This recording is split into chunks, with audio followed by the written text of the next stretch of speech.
देखिए double door fridge का wiring जो यहाँ पे दिख रहा है, डबल डोर फ्रिज में इसमें कौन कौन सा उपकरण लगा हुआ है और कितने पार्ट हैं, और इसके बाद जो है उसकी वायरिंग कैसे की जाएगी, ये एक पार्ट के बारे में कंप्लीट जानकारी इस वीडियो में आप लोगों को देंगे। और इसमें जितने सारे उपकरण लगे हुए हैं, सबसे पहले हम स्टार्ट करते हैं। ये प्लग हमारा है, ये 3 पिन टॉप प्लग है, और ये हमारा थर्मोस्टेट लगा हुआ है। थर्मोस्टेट का कार्य होता है ये टेम्परेचर को कंट्रोल करे। और इसके बाद ये हमारा टाइमर लगा हुआ है। टाइमर डबल डोर फ्रिज में इसलिए लगाया जाता है कि डबल डोर फ्रिज को जो है कूलिंग मोड में चलाना है कि हीटिंग मोड में चलाना है, इस काम के लिए जो है ये टाइमर लगाया गया है। ये जो है टाइमर जो यहां दिख रहा है, इसमें सप्लाई के लिए 4 पॉइंट बने हुए हैं। चारों पॉइंट का काम अलग अलग होता है, भी आगे हम इसको बताएंगे। और ये हमारा बायोमेटल स्विच लगी हुई है, ये एक निश्चित टेम्परेचर पे ये सप्लाई को ब्रेक करता है, इसका यही कार्य है। और इसके बाद ये हमारा डिफ्रॉस्ट हीटर लगा हुआ है, इसका कार्य होता है जब सिस्टम में अत्यधिक बर्फ जम जाए तो उस बर्फ को पिघलाने के लिए, डिफ्रॉस्ट करने के लिए ये हीटर जो है प्रयोग किया जाता है। तो इसमें ऑलरेडी डबल डोर फ्रिज में लगा रहता है। और ये हमारा फ्यूज है, जिसको थर्मल फ्यूज के नाम से जानते हैं। और ये हमारा जो है ओवरलोड प्रोटेक्टर है, वो जिसको OLP के नाम से शॉर्टकट नाम से जानते हैं। और ये हमारा एक सिंबल के तौर पे कंप्रेसर यहाँ पे बना दिया गया है, ताकि जो है ये क्लियर रहे कि कंप्रेसर। और कंप्रेसर जो है, देखिए ये कंप्रेसर का मेन सप्लाई वाला पॉइंट ये है, ये हमारा कॉमन है, ये स्टार्ट है, ये रन है। तो इसमें जो ये इधर बना हुआ है, ये इसी का सीधे यहाँ पे दिखा दिया गया है, बाकी इसका कोई मतलब अलग से नहीं है। और ये हमारा जो है ये रिले लगा हुआ है। रिले जो है जब यहां से हम जोड़ देंगे और इस पे हम सप्लाई देंगे, तो ये सीधे स्टार्ट वाइंडिंग को सप्लाई देके कंप्रेसर को, मोटर को चालू कर देगा। ये हमारा जो लगा हुआ है, ये क्या नाम है इसके, कूलिंग कॉइल के पीछे ये फैन जो मोटर लगता है पूरे सिस्टम में कूलिंग फैलाने के लिए। तो ये फैन मोटर जो है यहाँ पे लगा हुआ है, इसमें जो है पर लगेगा पत्तियां, वो पत्ती जो है हवा के माध्यम से पूरे फ्रिज में कूलिंग फैलेगी। और ये हमारा बल्ब लगा हुआ है, और इस बल्ब को कंट्रोल करने के लिए यहाँ पे डोर स्विच लगाई गई है। तो इतने सारे उपकरण इस फ्रिज में लगे हुए हैं। अब इन उपकरणों पे सप्लाई हमें कैसे देना है, इसकी वायरिंग कैसे करना है, तो एक एक करके हम इसमें जो है आप लोगों को बताते हैं। सबसे पहले यहाँ पे जो दिया गया है ब्लैक कलर का, जो ये सिंबल दिया गया है, यहाँ पे निशान लाइन जो दिख रही है, ये न्यूट्रल का दिया गया है। और जो रेड कलर का यहाँ पे दिया गया है, ये जो है फेस का दिया गया है। और ये जो ग्रीन कलर का है, ये ग्राउंड के लिए, अर्थ के लिए दिया गया है। तो इसमें वायरों की पहचान इस तरह से है। तो सबसे पहले हम फेस का उठाते हैं। फेस जो ये हमारा है रेड कलर का वायर, ये सबसे पहले यहां से हम फेस उठा के थर्मोस्टेट के एक पॉइंट पे हम देते हैं। और थर्मोस्टेट के दूसरे पॉइंट से जो सप्लाई हम निकालते हैं, वो सीधे टाइमर के पिन नंबर 3 को देते हैं।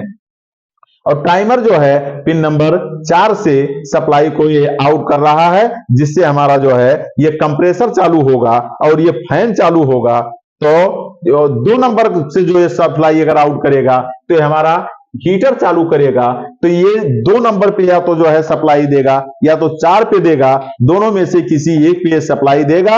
अगर कूलिंग मोड में चलाना होगा तो ये 3 नंबर पे सप्लाई देगा, और 4 नंबर पे सप्लाई देगा। और हीटिंग मोड में चलाना होगा तो ये 2 नंबर पे सप्लाई देगा। इसके अंदर, टाइमर के अंदर एक मोटर लगा हुआ है, तो इसको सप्लाई फेस की तो यहां से मिल रही है, लेकिन न्यूट्रल की सप्लाई इसको यहां से, जो डिफ्रॉस्ट हीटर लगा हुआ है, यहां से होते हुए 1 नंबर पिन पे सप्लाई जा रही है। तो इस टाइमर को न्यूट्रल और फेस दोनों मिल रहा है, जिससे मोटर चल रहा है। और मोटर जो है, मोटर को जब ये सप्लाई दोनों मिलेगी, तो ये जो 4 नंबर और 2 नंबर पे सप्लाई को चेंज कर रहा है, तो ये अपना काम करेगा। अब आगे हम देखते हैं कि यहां से जो सप्लाई 2 नंबर से आउट हो रही है फेस की, ये सबसे पहले बायोमेटल स्विच पे गई है। और बायोमेटल स्विच से जो सप्लाई निकली हुई है, इसका कार्य होता है निश्चित टेम्परेचर पे सप्लाई को ब्रेक करने के लिए लगाया गया है। तो यहां से जो सप्लाई निकल रही है, ये हीटर के एक पॉइंट पे जो है ये सप्लाई आई है। और इसके बाद जो है फेस की सप्लाई यहां से निकली हुई है, और इसके बाद जो है ये डोर स्विच पे दी गई है। बल्ब का एक वायर, डोर स्विच का एक वायर सीरीज में आपस में जो है जोड़ दिया गया है। अब मैटर इसमें आ रहा है कि केवल न्यूट्रल की सप्लाई जो है कहां कहां देना है। फेज की सप्लाई तो हम कंप्लीट कर दिए हैं, जो रेड कलर का वायर है, और न्यूट्रल को उठाते हैं। न्यूट्रल जो है यहां से सीधे हम निकाले हैं। सबसे पहले हम बल्ब के एक पॉइंट पे दे देते हैं। अब बल्ब को न्यूट्रल और फेज डोर स्विच से जुड़ गया है, तो ये हमारा पॉइंट जो है ये काम कर रहा है, इसमें अब कोई दिक्कत नहीं है। और इसके बाद न्यूट्रल को यहां से हम सीधे आगे बढ़ा देते हैं। ये सीधे इसको जो है मोटर जो हमारा लगा हुआ है, जो कूलिंग कॉइल के पीछे मोटर लगता है, फैन मोटर, इस फैन मोटर को सबसे पहले सप्लाई फेज की तो दे दिए थे हम ऊपर से, और न्यूट्रल की सप्लाई यहां से दे दिए। फैन मोटर भी हमारा चालू हो जाएगा। इसके बाद न्यूट्रल की सप्लाई को सीधे हम आगे बढ़ा देते हैं, और यहां पे जो ओवरलोड दिया गया है OLP, वहां पे पहले पॉइंट पे जो है हम सप्लाई दे देते हैं, और दूसरे पॉइंट से सीधे हम कॉमन जो यहां बनाया गया है कॉमन पे दे देते हैं। लेकिन ऐसा इसलिए दिखाया गया है क्योंकि ये ओवरलोड जो है सीधे इसी पे लगता है। अगर ये चीज यहां पे लगा रहेगा तो ये इतना जो वायरिंग दिखाया गया है ये यहां से हट जाएगा, लेकिन ये अलग करके दिखाया गया है, इसलिए ये दूसरा पॉइंट दिखा करके ये वायर के द्वारा समझाया गया है कि मतलब ये न्यूट्रल की सप्लाई इस पे आई है। इसके बाद इसी ओवरलोड के पहले पॉइंट से यहां पे थर्मल फ्यूज जो लगा हुआ है, थर्मल फ्यूज पे हम सप्लाई दिए हैं, और थर्मल फ्यूज से जो सप्लाई आउट हो रही है ये हीटर के एक पॉइंट पे दिया गया है। अब हीटर को जो सप्लाई मिल रही है न्यूट्रल की सप्लाई थर्मल फ्यूज से होते हुए यहां पे मिल रही है, और फेज की सप्लाई ये टाइमर के 2 नंबर पिन से होते हुए बाईमेटल से होते हुए ये सीधे यहां से आ रही है। तो इस हीटर को जो है न्यूट्रल इधर से और फेज इधर से सप्लाई मिल रही है, तो हीटर हमारा ये चालू हो जाएगा, जिससे फ्रिज के अंदर जो बर्फ बना हुआ है वो बर्फ पिघल जाएगा। लेकिन जब ये जो है इस सप्लाई यहां से कटेगी, 2 नंबर की सप्लाई कटेगी, ये 4 नंबर से सप्लाई जुड़ जाएगी, तो ये जो है ये विभाग हमारा चालू हो जाएगा, कूलिंग विभाग चालू हो जाएगा, और हीटिंग विभाग ये हमारा बंद हो जाएगा।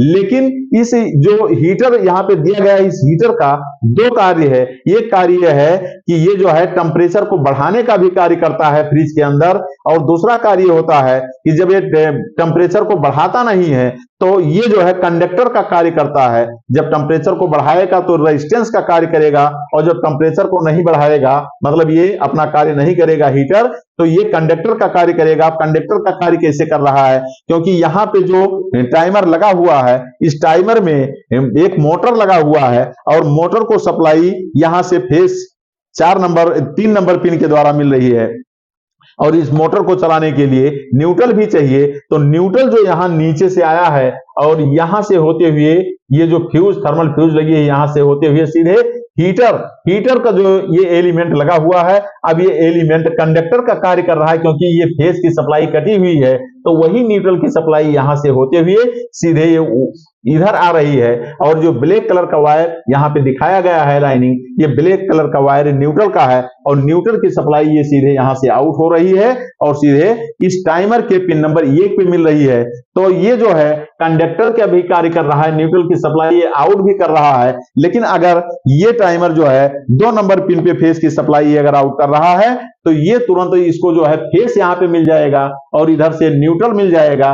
तो ये हमारा कंडक्टर का काम नहीं करेगा, ये हमारा रेजिस्टेंस का काम करेगा, और ये हमारा जो है हीटर ये फ्रिज के अंदर टेम्परेचर को बढ़ाने का कार्य करेगा। तो इस तरह से ये एक पार्ट की कंप्लीट वायरिंग यहां पे हम बता दिए हैं। अगर इसमें और किसी तरह की कोई कमी या मतलब दिक्कत है जो आप लोगों की समझ में ना आया हो, तो अगले वीडियो में उसको जो है आप लोग कमेंट करिएगा, उसके बारे में हम कंप्लीट जानकारी दे देंगे।